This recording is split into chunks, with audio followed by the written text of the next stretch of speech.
और मैं जा रहा हूँ व्यापार के बहाने भारत को गुलाम बनाने। मैं वहाँ के लोगों में फूट डालूंगा एवं राज करूंगा। तो वीडियो को पूरा देखें और चैनल को सब्सक्राइब कर लीजिए।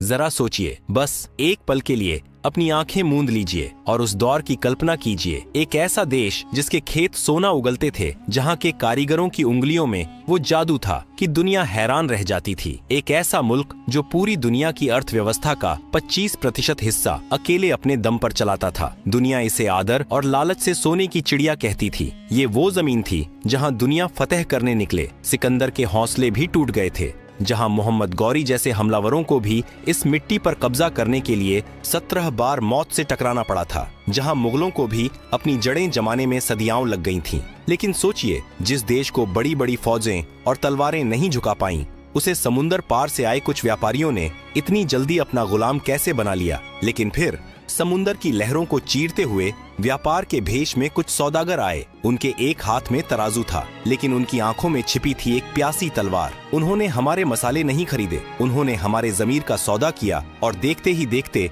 वो सोने की चिड़िया लोहे की मोटी जंजीरों में जकड़ दी गई। आज हम इतिहास के उस बंद दरवाजे को खोलने जा रहे हैं जिसे किताबों में ब्रिटिश राज कहा जाता है, लेकिन असल में वह इंसानियत के सीने पर किया गया अब तक का सबसे बड़ा अत्याचार था। यह खौफनाक कहानी शुरू होती है उस काली तारीख से जब भारत की किस्मत पर पहला और सबसे गहरा घाव लगा। तारीख थी 23 जून 1757। जगह प्लासी का मैदान। बंगाल का नवाब सिराज उद दौला अपनी विशाल सेना के साथ सीना तान कर खड़ा था। उसके सामने थी ईस्ट इंडिया कंपनी की मुट्ठी भर फौज, जिसका नेतृत्व कर रहा था एक ऐसा आदमी जिसे नफरत और लालच का दूसरा नाम कहा जाए तो गलत नहीं होगा। Robert Clive. कागजों पर यह एक युद्ध होना था, लेकिन उस दिन मैदान ए जंग में जो हुआ वह युद्ध नहीं, वह धोखा था। एक ऐसी गद्दारी जिसने आने वाले 200 सालों तक हिंदुस्तानियों का खून चूसने का लाइसेंस अंग्रेजों को थमा दिया। नवाब की सेना का सेनापति मीर जाफर अपनी हजारों की फौज लेकर युद्ध के मैदान में खड़ा रहा, चुप खामोश, बिल्कुल एक पत्थर की मूर्ति की तरह। उसकी तलवार म्यान के अंदर ही सोती रही, जबकि अंग्रेजों की बंदूकें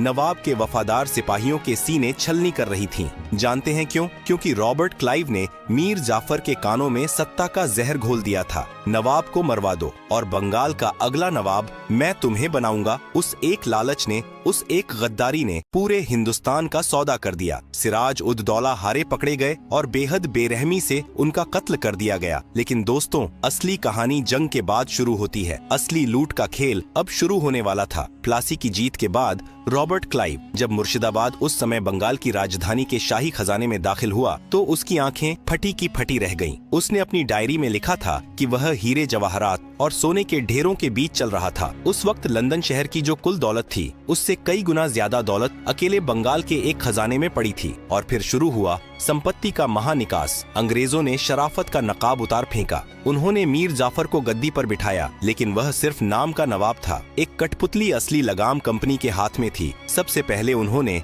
बंगाल के खजाने से 100 बड़ी नावें भरकर सोना और चांदी कलकत्ता भेजा। जरा उस मंजर के बारे में सोचिए। गंगा नदी में 100 कश्तियां जो हिंदुस्तानी किसानों और मजदूरों की पीढ़ियों की कमाई थी, वो हमेशा हमेशा के लिए हमारी जमीन से बहकर जा रही थी। अकेले रॉबर्ट क्लाइव ने उस जमाने में लाखों पाउंड अपनी निजी जेब में भरे, जो आज के हिसाब से अरबों रुपए होते हैं। लेकिन यह तो बस शुरुआत थी। असली अत्याचार, असली नर्क तब शुरू हुआ जब 1765 में अंग्रेजों ने मुगल बादशाह से दीवानी अधिकार छीन लिए। इसका मतलब समझते हैं आप? इसका मतलब था बंगाल, बिहार और ओडिशा के करोड़ों किसानों से लगान या टैक्स वसूलने का पूरा कानूनी अधिकार अब ईस्ट इंडिया कंपनी का था। एक व्यापारिक कंपनी अब सरकार बन चुकी थी। पहले जब कोई राजा टैक्स लेता था तो बदले में प्रजा की सुरक्षा करता था, सड़कें बनवाता था और अकाल पड़ने पर अपने गोदाम खोल देता था। लेकिन अंग्रेजों का मकसद शासन करना नहीं था, उनका मकसद था निचोड़ना। उन्होंने टैक्स को इतना बढ़ा दिया कि किसान की कमर टूट गई। अगर फसल अच्छी हो तो टैक्स दो, अगर सूखा पड़े तो भी टैक्स दो, अगर बाढ़ आ जाए और सब कुछ बह जाए तो अपनी जमीन बेचकर, अपने गहने गिरवी रखकर टैक्स दो। अंग्रेज अफसर, जिन्हें उस वक्त नवाब्स कहा जाता था, वो गांव गांव घूमते। जो किसान लगान नहीं दे पाता उसे कोड़ों से पीटा जाता, चिलचिलाती धूप में घंटों खड़ा रखा जाता और यहाँ तक कि उसके बच्चों को गुलामी के लिए बेच दिया जाता। जहाँ पहले किसान अपनी फसल का 10% हिस्सा राजा को देता था, अब अंग्रेज 50% से ज्यादा छीन रहे थे। पैसा गंगा के किनारे से निचोड़ा जाता और टेम्स नदी लंदन के किनारे निचोड़ दिया जाता। बंगाल, जिसे कभी जन्नत ए निशान राष्ट्रों का स्वर्ग कहा जाता था, अब एक कब्रिस्तान में बदलने लगा था। खेत सूख रहे थे, चेहरे मुरझा रहे थे, लेकिन कंपनी की तिजोरी का पेट नहीं भर रहा था। लेकिन दोस्तों, अत्याचार की हद तो तब पार हुई जब कुदरत ने भी हिंदुस्तान से मुंह मोड़ लिया और अंग्रेजों ने इंसानियत का गला घोंट दिया। मैं बात कर रहा हूँ 1770 के उस खौफनाक मंजर की जब जिंदा लोग मुर्दों का मांस खाने पर मजबूर हो गए थे। दुनिया का सबसे बड़ा मानव निर्मित अकाल हिंदुस्तान के दरवाजे पर दस्तक देने वाला था। एक ऐसा दौर आने वाला था जहाँ माएं अपने बच्चों को नदी में बहा देंगी क्योंकि उनके पास खिलाने को एक दाना नहीं होगा। और उस वक्त, उस दर्दनाक वक्त में जब लोग तड़प रहे थे, अंग्रेज अफसर क्या कर रहे थे? वो अपनी शराब के जाम टकरा रहे थे और लगान की दरें और बढ़ा रहे थे। आखिर क्या हुआ था? 1770 में कैसे 1 करोड़ लोग भूख से तड़प कर मर गए और ईस्ट इंडिया कंपनी ने इसे मुनाफे में बदल दिया? यह जानने के लिए दिल थाम कर बैठिए, क्योंकि आगे हम उस अंधेरे को देखेंगे जिसे इतिहास कभी भुला नहीं पाया। साल 1769 आसमान से आग बरस रही थी। धरती का सीना प्यास से फट चुका था। बंगाल के किसान आसमान की ओर टकटकी लगाए देख रहे थे कि शायद एक बूंद बारिश गिर जाए। कुदरत ने पानी रोक लिया था। लेकिन दोस्तों, इतिहास गवाह है कि अकाल सिर्फ सूखे से नहीं आता। अकाल तब आता है जब शासक राक्षस बन जाता है। 1770 की शुरुआत होते होते बंगाल में मौत का तांडव शुरू हो चुका था। इसे इतिहास में 76 मनवंतर कहा जाता है। एक ऐसा दौर जिसने हंसते खेलते गांवों को शमशान बना दिया। आप सोच रहे होंगे कि बारिश नहीं हुई तो इसमें अंग्रेजों का क्या कसूर था, और बहुत गहरा था। जिस वक्त खेतों में फसलें सूख रही थीं, ईस्ट इंडिया कंपनी के गोदामों में अनाज सड़ रहा था। लेकिन कंपनी ने वो अनाज अपनी भूखी प्रजा को देने के बजाय उसे ऊंचे दामों पर बेचना शुरू कर दिया। उन्होंने चावल को सोने से भी महंगा कर दिया। अंग्रेजों ने एक नियम बनाया, कोई भी किसान अपने लिए अनाज नहीं बचाएगा, पहले कंपनी का लगान चुकाया जाएगा। सोचिए उस किसान की बेबसी जिसके घर में बूढ़े माँ बाप भूख से तड़प रहे हैं, बच्चे एक मुट्ठी चावल के लिए रो रहे हैं, और अंग्रेज सिपाही उसके घर से वो आखिरी मटका भी छीन कर ले जा रहे हैं जिसमें उसने अगले साल के लिए बीज बचा कर रखे थे। जब अकाल अपने चरम पर था, जब मुर्शिदाबाद और बिहार की सड़कों पर लाशें बिछी थीं, तब ईस्ट इंडिया कंपनी ने क्या किया? क्या उन्होंने मदद के लिए लंगर लगाई? नहीं, उन्होंने उस साल लगान को 10% और बढ़ा दिया। जी हाँ, आपने सही सुना। जहाँ लोग मर रहे थे, वहाँ कंपनी ने अपनी तिजोरियां भरने के लिए मरे हुए लोगों से भी टैक्स वसूलने की कसम खा ली थी। अंग्रेजों का तर्क था, अगर तुम्हारे पड़ोसी मर गए हैं तो उनकी जमीन का लगान अब तुम भरोगे। यह इंसानियत की हत्या नहीं तो और क्या थी? इतिहासकार विलियम हंटर ने अपनी किताब में लिखा है कि वो मंजर इतना खौफनाक था कि जिंदा लोग मुर्दों का मांस खाने पर मजबूर हो गए थे। नदियां लाशों से पट गई थीं। गंगा का पानी लाल नहीं बल्कि सड़ांध से काला पड़ चुका था, क्योंकि लाशों को जलाने के लिए लकड़ियां भी कम पड़ गई थीं। कलकत्ता में कंपनी के अफसर पार्टियां कर रहे थे, वाइन पी रहे थे और लंदन चिट्ठियां लिख रहे थे कि इस साल हमारा मुनाफा पिछले साल से ज्यादा हुआ है। उस एक साल में, सिर्फ एक साल के अंदर बंगाल की 1/3 आबादी साफ हो गई। 1 करोड़ लोगों की मौत का जिम्मेदार कोई वायरस या बीमारी नहीं थी, बल्कि ईस्ट इंडिया कंपनी की लालच थी। यह एक प्राकृतिक आपदा नहीं बल्कि एक मानव निर्मित नरसंहार था। अंग्रेजों ने न सिर्फ हमारा अनाज छीना, बल्कि उन्होंने हमारी खेती करने के तरीके को भी हमेशा के लिए बर्बाद कर दिया। उन्होंने किसानों को मजबूर किया कि वो अपने खेतों में धान या गेहूं न उगाएं, बल्कि वो उगाएं जिससे कंपनी को मुनाफा हो। उन्होंने जबरदस्ती नील और अफीम की खेती करवाई। जरा सोचिए, क्या कोई भूखा इंसान नील खा सकता है? क्या अफीम से किसी का पेट भर सकता है? लेकिन अंग्रेजों को हिंदुस्तानी पेट की नहीं, अपनी जेब की चिंता थी। जिस जमीन पर सदियों से सोना उगता था, वहाँ अब अंग्रेजों ने जहर उगवाना शुरू कर दिया था। 1770 का वो अकाल भारत की रीढ़ की हड्डी तोड़ने का पहला बड़ा हथौड़ा था। बंगाल जो कभी इतना समृद्ध था कि पूरी दुनिया को कपड़ा और अनाज बेचता था, अब खुद भीख मांगने पर मजबूर हो गया था। लेकिन दोस्तों, यह तो सिर्फ कृषि की बर्बादी थी। अंग्रेजों की भूख अभी शांत नहीं हुई थी। अब उनकी नजर थी भारत के उस हुनर पर, उस उद्योग पर जिसके सामने ब्रिटेन की फैक्ट्रियां धूल चाटती थीं। मैं बात कर रहा हूं भारत के कपड़ा उद्योग की। आगे हम देखेंगे एक ऐसा क्रूर सच जिसे सुनकर आपकी रूह कांप जाएगी। कैसे ढाका की मलमल बनाने वाले बुनकरों के अंगूठे काट दिए गए, कैसे अंग्रेजों ने भारत के करघों को तोड़कर उसे लोहे की मशीनों का गुलाम बना दिया। तैयार हो जाइए आगे के भाग के लिए, जहां हम देखेंगे हुनर का कत्ल और उद्योगों की मौत। दोस्तों, एक वक्त था जब रोम की राजकुमारियां हों या मुगल रानियां, सबकी पहली पसंद एक ही थी, ढाका की मलमल। हमारे बंगाल के कारीगरों के हाथों में वो जादू था कि वो हवा को भी गांठ बांध सकते थे। कहा जाता है कि 6 गज लंबी पूरी साड़ी एक छोटी सी अंगूठी के बीच से निकल जाती थी। दुनिया इसे बुनी हुई हवा कहती थी। 18वीं सदी तक दुनिया भर में जितना भी कपड़ा बिकता था उसका 25% हिस्सा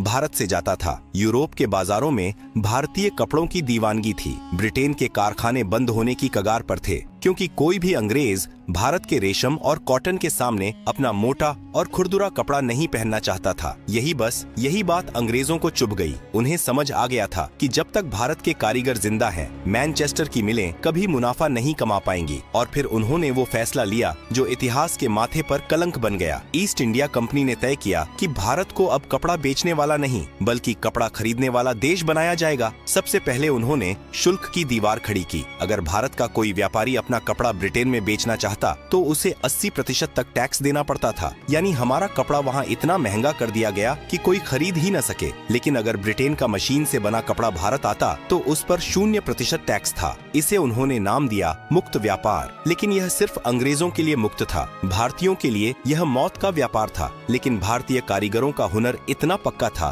कि इतना टैक्स लगने के बाद भी लोग भारतीय कपड़ा ही मांग रहे थे। जब अंग्रेजों से बराबरी नहीं की गई तो उन्होंने बर्बादी का रास्ता चुना। लोक कथाओं और कुछ ऐतिहासिक दस्तावेजों में एक ऐसा सच छिपा है जिसे सुनकर रूह कांप जाती है। कहा जाता है कि जो बुनकर कंपनी के लिए काम करने से मना करते थे या जो अपना हुनर किसी और को सिखाते थे, अंग्रेज सिपाही उनके अंगूठे काट दिया करते थे। सोचिए उस दर्द को। एक कलाकार जिसकी पूरी दुनिया उसकी उंगलियों में बसी है, उसके हाथ को ही बेकार कर दिया गया ताकि वो दोबारा कभी वो जादुई कपड़ा न बुन सके। कंपनी के गुमश्ता गांवों में जाते, बुनकरों के करघे तोड़ देते, उनके घरों में आग लगा देते और उन्हें पीटा जाता। मकसद सिर्फ एक था, भारतीय उद्योग की रीढ़ की हड्डी तोड़ना। नतीजा क्या हुआ? जो भारत सदियों से दुनिया को कपड़ा पहनाता था अब वो खुद नंगा हो गया था। हमारे ही खेतों से कपास कौड़ियों के दाम पर खरीदकर जहाज में भरकर ब्रिटेन भेजा जाता। वहाँ मैनचेस्टर की फैक्ट्रियों में उससे कपड़ा बनता और वही कपड़ा वापस लाकर भारतीयों को ही 10 गुना दामों पर बेचा जाता। 1834 में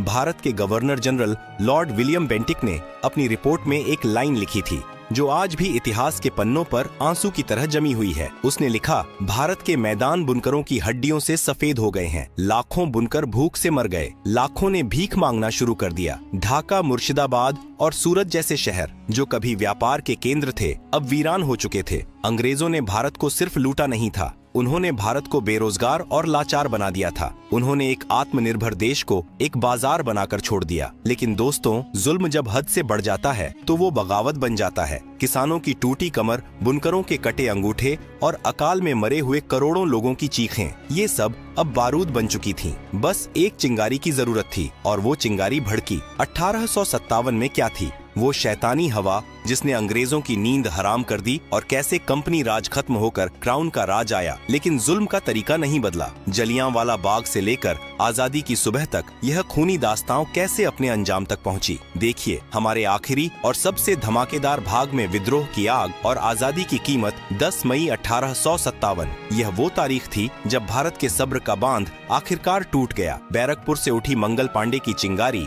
अब एक ज्वालामुखी बन चुकी थी। मेरठ से लेकर दिल्ली तक और झांसी से लेकर कानपुर तक हर जुबान पर बस एक ही नारा था, अंग्रेजों भारत छोड़ो। किसानों ने अपने हल छोड़ दिए और तलवारें उठा लीं। जिन बुनकरों के हाथ काट दिए गए थे उन्होंने भी ईंट पत्थर उठा लिए। पहली बार हिंदू और मुसलमान कंधे से कंधा मिलाकर उस सफेद शैतान के खिलाफ खड़े थे। लेकिन दोस्तों, अंग्रेजों ने इस विद्रोह का जवाब जिस बर्बरता से दिया उसे इतिहास में द डेविल्स विंड कहा जाता है। अंग्रेज जनरलों ने आदेश दिया था, दया मत दिखाओ, हर वो शख्स जो बागी लगे उसे खत्म कर दो। उन्होंने विद्रोह को कुचलने के लिए क्रूरता की सारी हदें पार कर दी। पकड़े गए विद्रोहियों को तोपों के मुंह पर बांध दिया जाता और फिर तोप चला दी जाती। इंसान के शरीर के चिथड़े हवा में बिखर जाते। यह सिर्फ मौत नहीं थी, यह एक संदेश था ताकि आने वाली पीढ़ियां बगावत का नाम न लें। इतिहासकार बताते हैं कि ग्रैंड ट्रंक रोड पर मीलों तक ऐसा कोई पेड़ नहीं बचा था जिस पर किसी हिंदुस्तानी की लाश न लटकी हो। हजारों गांवों को आग लगा दी गई जिसमें बूढ़े बच्चे और औरतें जिंदा जल गए। 1857 में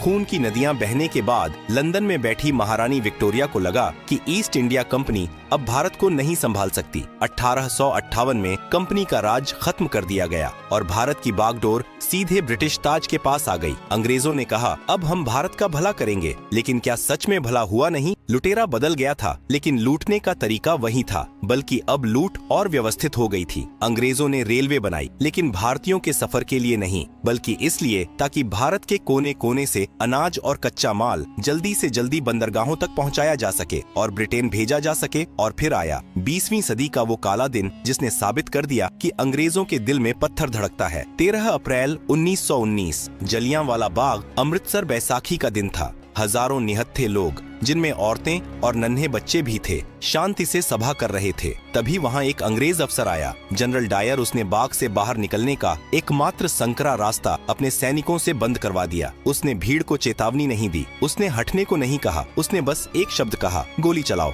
10 मिनट तक लगातार 1650 राउंड गोलियां चली। जब तक सैनिकों की गोलियां खत्म नहीं हो गयीं, वो नहीं रुके। जमीन खून से लाल हो गई थी। लोग जान बचाने के लिए वहाँ मौजूद कुएं में कूदने लगे। देखते ही देखते वो कुआं लाशों से भर गया। जनरल डायर ने बाद में बेशर्मी से कहा, मैं वहां सिर्फ लोगों को मारने नहीं गया था, मैं पूरे भारत को डराने गया था। लेकिन डायर भूल गया था कि मरे हुए लोगों का खून जिंदा लोगों के पसीने से ज्यादा ताकतवर होता है। जलियांवाला बाग की मिट्टी ने भगत सिंह और ऊधम सिंह जैसे इनकलाबियों को पैदा किया। आखिरकार 200 सालों की गुलामी, 45 ट्रिलियन डॉलर की लूट, करोड़ों अकाल मौतों और अनगिनत बलिदानों के बाद 15 अगस्त 1947 की सुबह आई। अंग्रेज चले गए, लेकिन वो अपने पीछे एक ऐसा देश छोड़ गए जो गरीबी से जूझ रहा था, जिसे उन्होंने टुकड़ों में बांट दिया था। आज जब हम एक आजाद हवा में सांस लेते हैं, तो हमें याद रखना चाहिए कि यह आजादी मुफ्त में नहीं मिली है। इसकी कीमत चुकाई है उन किसानों ने जो भूखे मरे, उन बुनकरों ने जिनके हाथ कटे, और उन वीरों ने जिन्होंने तोपों के सामने सीना तान दिया। उन्होंने हमें लूटा, हमें तोड़ा, हमें मिटाने की कोशिश की,